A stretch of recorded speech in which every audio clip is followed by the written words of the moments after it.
Let's proceed towards next question, जो कि हमारे पास mechanical properties of a solid. तो डिस्कस करते हैं, select a correct alternative. Elastic forces are not always conservative. Option number B, elastic forces are always conservative. मतलब इस वाले पर्टिकुलर क्वेश्चन में इलास्टिक फोर्स के बारे में हमें बताना है कि हमारे पास कंजर्वेटिव है कि ऑलवेज कंजर्वेटिव है कि नहीं कंजर्वेटिव है। तो जैसा कि हमें पता है, एक पर्टिकुलर मटेरियल का हमारे पास एक स्पेशल उसका इलास्टिसिटी वाला प्रॉपर्टी होता है। तो अगर कोई पर्टिकुलर मटेरियल है, हमारे पास एक पर्टिकुलर ऑब्जेक्ट है, उसे हमने यल लेंथ से स्ट्रेच आउट किया है, तो वह वाला पर्टिकुलर मटेरियल, उसका ओरिजिनल जो पर्टिकुलर लेंथ था वो हमारे पास रिगेन कर लेगा। इसका कोई बात का गारंटी नहीं है, या तो रिगेन कर सकता है या फिर नहीं कर सकता है। अगर वो कर रहा है मतलब वो कंजर्वेटिव है। तो ऑलवेज तो हमारे पास वो वाला पर्टिकुलर क्या नहीं होगा, कंजर्वेटिव तो नहीं होगा। तो पहला ऑप्शन है हमारे पास, कभी कभी वो कंजर्वेटिव हो सकता है, कभी कभी नहीं हो सकता है। Elastic forces are not always conservative, of course. ये हमारे पास आंसर सही दिख रहा है। Option number B, elastic forces are always conservative, नहीं, वो कभी कभी कंजर्वेटिव नहीं भी हो सकता है। Elastic forces are conservative only when Hooke's law is obeyed. यहाँ पे तो कोई भी ऐसा नहीं है। Elastic forces are not conservative, ये भी बात गलत है, कभी कभी कंजर्वेटिव हो सकता है। So option number A should be right answer.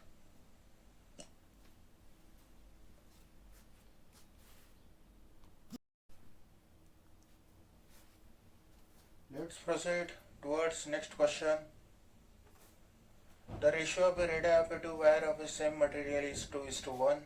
If the wires are stretched by the equal force, the ratio of the stress produced in them will be what?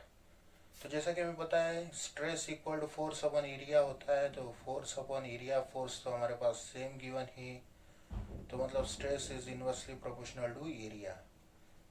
Area क्या होता है, ये हमारे पास direct proportional to R square होता है, तो stress become inversely proportional to R square. तो हमारे पास stress 1 upon stress 2 become equal to R2 upon R1 का होल स्क्वायर। R2 हमारे पास कितना गिवन है, that is 1:4 become our right answer. कुछ नहीं, इनवर्सली प्रोपोर्शनल है, एज अ रिजल्ट हमारे पास बराबर आंसर आ जाएगा। सिंपल सा concept.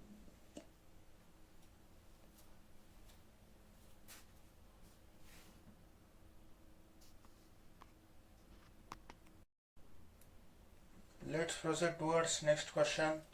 Shear strain is possible in case of, option number 1 is solid, फिर गैसेस, फिर लिक्विड, फिर ऑल ऑफ दिस। मतलब हमें बताना है शेयर स्ट्रेन। जैसा कि हमें पता है, शेयर स्ट्रेन हमारे पास उसी के केस में होता है जिस केस में हमारे पास डिफाइनाइट हमारे पास सरफेस होता है। डिफाइनाइट सरफेस होता है जिसका सरफेस हमारे पास फिक्स्ड होता है। मतलब जो हमारे पास सरफेस हमारे पास, मतलब सिंपल वर्ड्स में, जिसका हमारे पास वॉल्यूम से मेजर आउट नहीं किया जाता है। वॉल्यूम से तो सॉलिड भी किया जाता है। हमें ध्यान में रखना है डिफाइनाइट सरफेस। डिफाइनाइट सरफेस तो सॉलिड के केस में होता है। So option number 1 should B right answer. Gas का तो डिफाइनाइट सरफेस नहीं होता है। गैस को हमने जितना भी वॉल्यूम के कंटेनर में, वो हमारे पास स्प्रेड आउट हो जाएगा। लिक्विड का भी नहीं होता है। ग्लास तो हमारे पास, ग्लास का जो वाटर है जमीन पे गिर गया तो वो कहाँ फिक्स्ड रह पाता है, वो तो हमारे पास फैल ही जाता है। तो option number 1 should B right answer.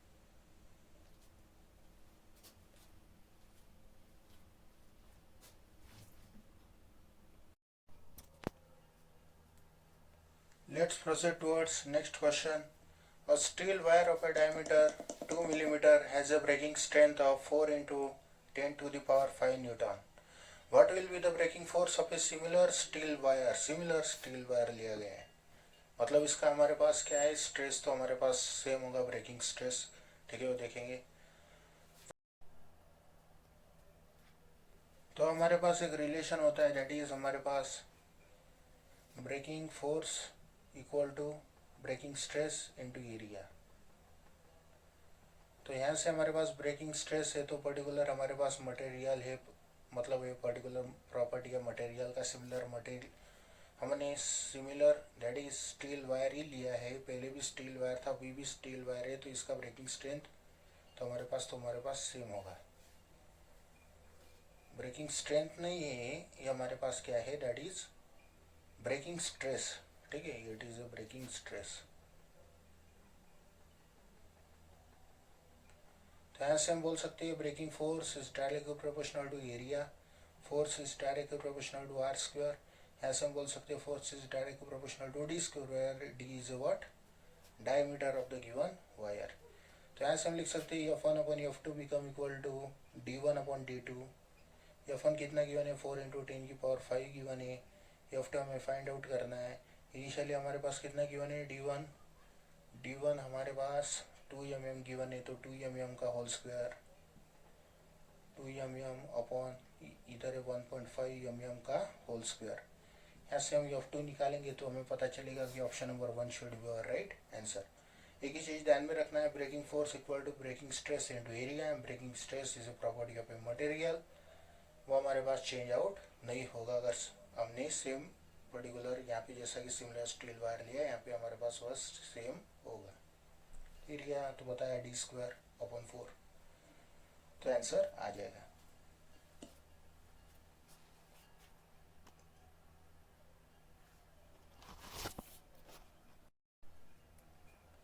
Let's proceed towards next question. A steel wire is 1 meter long and 1 millimeter square in area of a cross section. If it takes 200 Newton to stretch this wire by 1 millimeter, how much force will be required to stretch a wire of the same material as well as a diameter from its normal length of 10 meter to the length of 1002 centimeter? तो question देख के समझ आ रहा है कि हमें इस question में दो सिचुएशन गिवन है। पहला केस ये वाला गिवन है, दूसरा केस ये वाला गिवन है। तो पहले वाले केस का यंग्स मॉडुलस एंड दूसरे वाले केस का तो यंग्स मॉडुलस दोनों का तो सेम होगा, तो वाई तो हमारे पास दोनों केस में सेम होगा।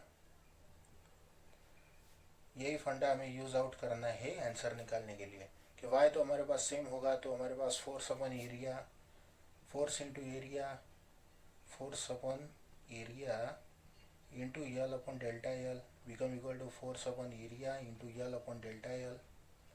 दोनों सिचुएशन का हमें इक्वेट आउट कर देने का है। दोनों केस का हमारे पास क्या गिवन है, एरिया सेम है, क्योंकि हमारे पास गिवन है कि डायमीटर सेम है। डायमीटर सेम है तो एरिया तो ऑब्वियस सी बात है सेम होगा, तो एरिया हमारे पास सेम है। फोर्स हमें पुट आउट करना है, दैट इज 200। यल को हमें पुट आउट करना है, that is 1 metre. Delta L को हमें पुट आउट करना है, एरिया पे क्रॉस सेक्शन है, ठीक है 1 मिलीमीटर स्क्वायर। ओके, इस केस में भी तो 1 मिलीमीटर स्क्वायर गिवन है, तो हमारे पास दोनों केस का हमारे पास सेम होगा। डेल्टा एल हमें पुट आउट करना है, दैट इज 1 मिलीमीटर। मिलीमीटर को मीटर में कन्वर्ट आउट कर देने का है। यहाँ पे हमारे पास फोर्स हमें शायद फाइंड आउट करने का है। हमें लेंथ गिवन है, that is 10 metre and delta L हमें पुट आउट करना है, दैट इज 1002 मीटर में कन्वर्ट आउट कर देने का है। तो वैसे बात है, यहाँ से हम आंसर निकाल लेंगे, दैट इज एफ डैश हमारे पास आ जाएगा। कैलकुलेशन का है, बाकी तो कॉन्सेप्ट यही है कि दोनों को इक्वेट आउट कर देने का, क्योंकि यंग्स मॉडुलस इस केस में होगा सेम। तो इस वाले क्वेश्चन का हमारे पास जो आंसर होगा वो हो जाएगा हमारे पास 400। निकाल के चेकआउट कर लेने का, कॉन्सेप्ट हमारे पास यही है, यंग्स मॉडुलस सेम कर देने का, आंसर ऑटोमेटिक आ जाएगा। सिंपल सा क्वेश्चन है।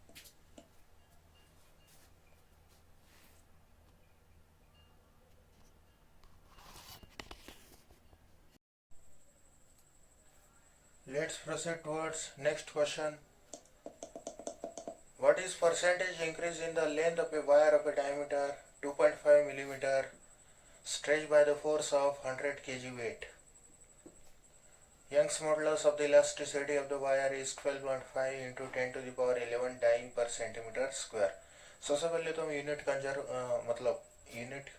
कन्वर्जन कर लेते हैं। डाइन पर सेंटीमीटर स्क्वायर को हमें न्यूटन पर मीटर स्क्वायर में कन्वर्ट आउट करना है, तो हमें इसे 0.1 से मल्टीप्लाई आउट कर देना पड़ेगा। अगर इधर 100 kg वेट गिवन है, मतलब इधर 1000 न्यूटन यह हो जाएगा। तो ये भी आ गया न्यूटन में, इसे मल्टीप्लाई आउट करना पड़ेगा, तो ये आ जाएगा हमारे पास, दैट इज 12.5 इंटू 10 की पावर 10 न्यूटन। तो हमारे पास सीधा हमारे पास फार्मूला यूज आउट करना है, वहाँ से हमें डेल्टा एल अपॉन यल का वैल्यू आ जाएगा, तो वहाँ से हम बता देंगे कि हमारे पास इतना परसेंटेज इंक्रीज इन लेंथ हुआ है। तो जैसा कि हमें पता है यंग्स मॉडुलस होता है हमारे पास force upon area length upon delta L. यहाँ से हमें delta L upon L find out कर लेने का है, जो कि हो जाएगा gamma A upon F. Put out value कर देने का है, as a result delta L upon L आ जाएगा। इसे मल्टीप्लाई बाय 100 अगर हमने कर दिया तो हमारे पास ये जो पर्टिकुलर है ये हमारे पास percentage change in percentage delta L आ जाएगा, जो कि हमारे पास हो जाएगा। सॉल्व आउट करना है, बाकी और कुछ भी नहीं है। यूनिट कन्वर्जन हमने कर दिया। इधर भी हमारे पास एरिया, हमारे पास डायमीटर गिवन है हमारे पास, इसे रेडियस में कन्वर्ट करना है तो d/2 का स्क्वायर कर देने का है, मिलीमीटर को मीटर में कन्वर्ट आउट कर देने का है, सब ऐसा यूनिट में पुट आउट कर देने का है। तो हमारे पास आंसर आ जाएगा ऑप्शन नंबर ए। सिंपल सा है, कैलकुलेशन है थोड़ा सा इस पर्टिकुलर क्वेश्चन में। कॉन्सेप्ट नॉर्मल है जो कि है, इस वाले फॉर्मूले से आंसर निकल जाएगा।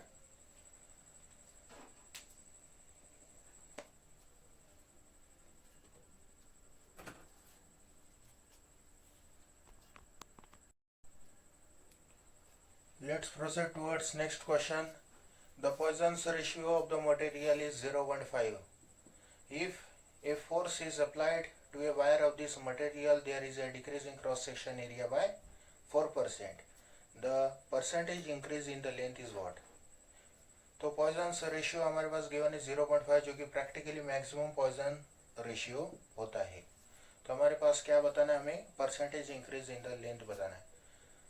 जो पॉइजन रेशियो होता है हमारे पास, वो हमारे पास जैसा कि हमें पता है कि हमारे पास ये जो होता है lateral strain upon longitudinal strain upon longitudinal strain, जो कि इक्वल आउट होता है हमारे पास, that is delta R upon R upon delta L upon L, जो कि गिवन है हमारे पास, दैट इज 0.5। सो हमारे पास क्या है, डेल्टा आर बाय आर, हमें परसेंटेज इंक्रीज इन लेंथ चाहिए, तो हमें ये वाला पर्टिकुलर वैल्यू हमें निकालना होगा। तो आर है एंड एरिया के रिलेटेड कुछ बात किया गया क्वेश्चन में हमारे पास। If a force is applied there is a decrease in cross section area by 4%। तो एरिया का बात किया, area is directly proportional to R square, so delta A upon A become equal to 2 into delta R upon R. तो हमारे पास percentage में delta A upon A percentage, तो हमारे पास क्रॉस सेक्शन एरिया का परसेंट कितना गिवन है, 4% है, डिक्रीज है तो 4 आ जाएगा, 2 delta R by R, so delta R by R become equal to 2। तो ये जो पर्टिकुलर है delta R by R become equal to 2% है, पर हमें यहाँ पे डेल्टा आर अपन आर चाहिए, तो परसेंटेज से हमारे पास डेल्टा आर अपन आर करने के लिए डिवाइडेड बाय 100 किया, अपन 0.5 आ गया, become equal to delta L upon L. इसे मल्टीप्लाई बाय 100 आउट किया तो परसेंटेज आ जाएगा। इधर से हमारे पास दैट इज 2 अपन 0.5 बिकम और शायद राइट आंसर। इधर हमारे पास 4 आ जाएगा, तो that is 4% become our right answer. So option number 4 should be our right answer. Question एक ही कॉन्सेप्ट है हमारे पास, lateral strain upon longitudinal strain, lateral strain delta R upon R, longitudinal delta L upon L. Negative sign वगैरह भी put out हम कर सकते हैं, पर इतना करने का जरूरत नहीं, क्लियरली मेंशन किया है कि कहाँ पर डिक्रीज हुआ कहाँ पर इंक्रीज हुआ, हमें तो केवल मैग्नीट्यूड से मतलब है। So option number 4 should be our right answer.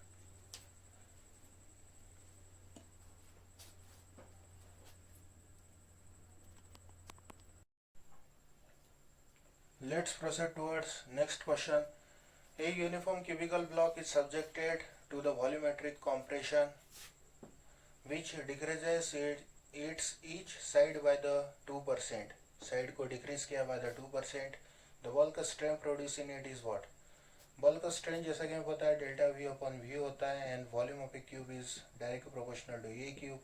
यहाँ पे हमारे पास गिवन है 2% लेस देन 5% है, तो यहाँ पे हम लिख सकते हैं डेल्टा V अपॉन V, क्योंकि लेस देन 5% इसलिए वाला पर्टिकुलर रिलेशन जो कि यूनिट एंड मेजरमेंट चैप्टर का ही यहाँ पे एप्लीकेबल हो जाएगा। तो परसेंटेज में delta V upon V percent into delta A upon A percent, तो delta V upon V percentage हमें निकालना है। ये वाला पर्टिकुलर गिवन है दैट इज 2% टू इधर 2, तो delta V upon V become equal to 6। ठीक है, तो ये वाला पर्टिकुलर परसेंटेज हो जाएगा तो यहाँ पे तो हमारे पास कोई भी परसेंटेज नहीं पूछा है, बल्क स्ट्रेन पूछा गया है, that is delta V upon V. तो परसेंटेज को डेल्टा वी अपॉन वी में कन्वर्ट करने के लिए 6% को लिख सकते हैं 0.06। So option number third should be your right answer.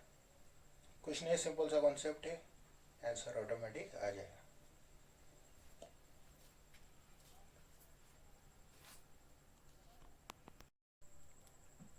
Let's proceed towards next question. The Poisson ratio can not have the value of.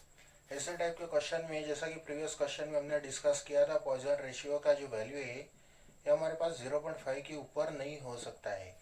Minimum हमारे पास 0.5 हो सकता है प्रैक्टिकली, नहीं तो ऊपर तो हो ही नहीं सकता है। So option number A should be right answer, क्योंकि बाकी सब तो 0.2, 0.1 एंड 0.5 आर इक्वल और less than 0.5। So option number A should be right answer.